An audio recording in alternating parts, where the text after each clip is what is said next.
Hello world! Patricia O'Connor and Frida, Reba, Darcy here. Let's see. No, don't go announcing no fake dogs now. Where are we? She is. There she is. There's our baby. There's our baby. Here you go. Oh yeah. Oh yeah. Here you go. Oh yeah. Tonight on the bonsai balcony, we are at Frida's place and we are searching for frame. And what we framed up is 7 little Japanese black pines. They are little trees that y'all have. Y'all have seen quite a bit of actually. We did these trees together last year. According to my Apple, one of these trees I first submitted photos of a little over a year ago. So even though I think of these all as brand new little babies, we've been together now a year. So I thought in celebration of that and in celebration of a few other things, we would go back over and look and just take a minute to see how everybody's doing. It's the beginning of fall. We just made it through a summer. It was a pretty nice summer. We didn't have any heat that took us out or anything necessarily. The trees stayed especially green. We didn't have a lot of pest problems in the summer or last winter. Everything pretty well went our way. So for the last couple of weeks, I've kind of had my head down, kind of been working, kind of been doing videos, kind of been working on ponderosas and wiring those. And I've just been going through. A couple of weeks ago, I noticed aphids on 1 or 2 of these little guys. So everybody got neemed. They got a heavy coating of neem. So now everybody, whether they had aphids or not, they all have needles that are oily looking. And the substrate has got a little shimmer of neem. And these pretty ceramic pots look a little oily at the moment. That'll wear off. That'll go away. It won't leave a stain. It'll be okay. But yeah, they're all looking. Overall, that's what describes the overall. Now, overall, also, I might add that going into fall, we have taken these guys off of their BioGold early spring. So then they would have had their needles, since these guys are in bonsai pots and their roots are restricted by bonsai pots, they all got their needles cut. They all got their candles cut. Get it right, Patricia. They all had their candles cut. And then at some point, I went through and did bud selection, I think, on all of these, if not most of these. And yeah, so that's pretty much, we will continue to not feed them until the needles that are growing out now harden off or have stopped elongating. When the needles have stopped growing, that'll be the point when I can start throwing a little bit more BioGold and all of their way. And in the meantime, they are going to get a little bit winter yellow. You can start to see that a little. So I'm just going to go through and we're going to do a little catch up on all these guys. This guy is in a really, really pretty, thin, nicely made little unglazed pot. I think I got this pot from, I'm not sure. Oh, this is one of Elizabeth's pots. And yeah, and this little pine is doing pretty well. I can see spots on the leaves. And there is a insect that will cause that, or an aphid problem or something. There is a needle blight that does that. That's not what this is. Usually when you see those little specks like that, and it is from a pest, they'll be accompanied by an entry wound. There'll be a little black dot on there somewhere where the nutrients were being sucked out of it. This is actually, if you can see those, if they read, They do. I can see them through camera now. This was caused by heat. This little guy was more susceptible to heat than I don't have a lot of them like that look like this. So for whatever reason, it was probably carrying more water or something at the time when the heat, peaked. But those little spots are heat damage. That's unfortunate, but the tree looks otherwise healthy. It's probably not going to be that much of a detriment to its health. It probably would like to get fed again here pretty quick. And also, its needles are still a little long, but you can see we still have all of these little needles here coming out. I guess these are last year's needles. So these that are coming out now are our new needles. And like I said, we are going to have to wait on those before I can start feeding that tree again. Which brings us, we'll just go this way now. This is one of the little Japanese black pines that I wired twice. I did a styling on it originally, and I looped it back and forth and liked pretty much what we had doing. I think I did some root work at the same time, and I put it in a milk carton. Here's where it comes out of the ground. You can see we've come out of the ground. We've got some good root work there. We've got some other root work coming back up here. That's going to be kind of cool and spacey looking, I think, when that gets big enough to actually read. But this is one of the trees that I did a restyle to a second time. I think what it was I had a green top that I was nervous about wiring. So I left the wire a little long and made it to where I could come back and get it later. And we did. We came back in later and we put this bin and we folded all the rest of it up.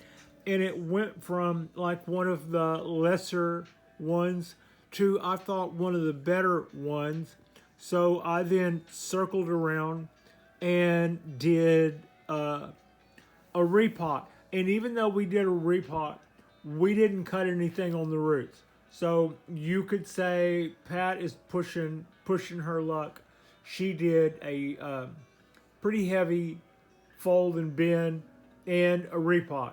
Except I would say in our defense that whenever I did repots on all these guys, I just basically changed them from larger little containers that they hadn't grown into yet into smaller containers that they could still fit into, and almost never did I cut any root off. I think one or two of them got maybe a little bit of root reduction. I don't believe this one, for instance, did. It went from the pot it was in to going into a little bonsai pot, and its roots hadn't gotten so big that it couldn't just go right in there. So it's kind of like a repot, but it was also kind of like a slip pot. So either way, I think we've taxed, and the feeling is that we had gone through a lot with these trees in a short amount of time to get them all where they were.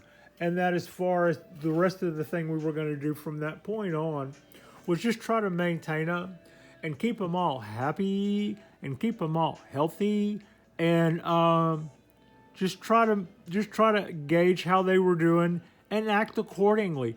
As far as I'm concerned, all of these guys are in rest mode until we see something that needs to be addressed. So this is our little cascade here. We went really cool. It's in a shallow pot. And whereas I might go with a deeper cascade pot later at some point, actually I'm kind of looking forward to this mound breaking down, or this plug is what it is, breaking down and exposing more of these roots and having this whole thing stand up on its roots. Other than that, it's looking really green, still pretty happy. We extended the wire up to flute the top of it. It's wrapped in aluminum down here at the base, and then it changes to copper where I came across the top and did and finished out the top. Its curlicues are looking, now this is after a year. So the wire on this tree is not biting in very much. I think we're have got a long way to go on that. if we're concerned about that. But look at our bins and our Cheerios, and this is after a year. We are maintaining our size, we're maintaining our proportions, and I'm happy. I'm happy with the way that looks. I would like to continue this to get another year after year after year and try to maintain this tree this size and maybe get a little branch like that to come out and start looking a little bit more like a branch. And it looks a little bit yellow, but it's okay. The feeding that I had mentioned earlier, this one's looking better than the other one as far as, not showing any yellow, but those lower branches might look a little better once we start going back on our feeding. So like the other ones, this guy had its candles cut, and those really long needles are still last year's needles. We haven't seen this year's elongate out. That brings me to this tree. This tree came from the same place that another tree came from. This tree came from Eric Schrader at Bonsai. More specifically, this tree came from the Oakland Pacific Bonsai Expo, which was in Oakland, California in 2022. I bought this tree from Eric's booth in this pot, and like the other one that I got from him, it was about twice this high.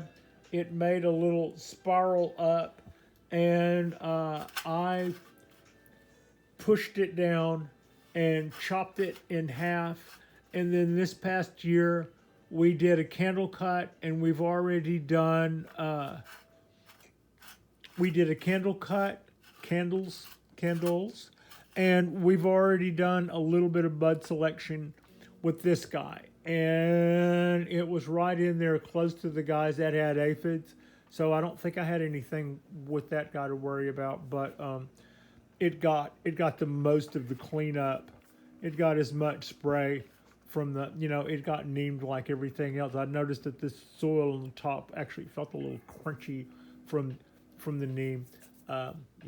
Neem, it comes from a palm tree, and it is what can kill powdery mildew in its tracks. It makes the leaves all nice and waxy. Insects do not like it, but it will not kill animals or harm people. This little guy here was a tree that I wasn't happy with. At one point, I described it as bringing up the rear, meaning that it wasn't bringing up the rear in a wagon train. It just absolutely, I thought that it needed a little bit. I thought out of 10 trees or 9 trees that came in this batch, that styling wise, it was number 9. So I threw it back on the bench, and by the time I got done with it, I wanted to put it in this pot. So it was another one that got a major styling, a major warping, a major wrapping, a major folding. We have all of those cues and those Cheerios, and they're all just kind of piled up on one another. And the base of the tree comes out of the ground just absolutely just running in multiple directions. We also have roots coming up out of the ground doing all kind of fun and interesting things there. I'm pretty encouraged with the overall look at this tree. Its needles have also taken to being closer to being proportionate than any of the others, although they'll probably just continue to grow. I don't know. But right now it's still looking pretty good, and I'm really happy with the looks of this tree. And this is another one of those pots this is another one of our pots that came from Elizabeth in the UK at Hanada Ceramics. I love her work, and you should feel these guys. The texture on her pottery is just absolutely, I just really love the design. I just really love her proportions, and I really like the way her pots came out. And several of these trees here tonight are in her pots. This is Buck 50. This is our $50 challenge tree according to my Apple computer. I downloaded a picture of this tree, sort of like what you see it now. this time last year on the $50 challenge when I was recuperating from surgery. So I wasn't able to go anywhere. I ordered out, and I ordered out from the same guy that I talked about that other tree. I ordered from Bonsai because they're in San Francisco. That's about 10 or 12 miles from here. Figured I wouldn't have to wait a long time in the mail, and the tree would probably arrive okay. Now it did. It came like the next day or something really ridiculously fast. It was um, so same deal as before. The tree came to me with some wire on it and some really good motion coming out of the ground. The root work was already done to it also, and it was uh, had a lot of motion and a lot of character and looked really cool.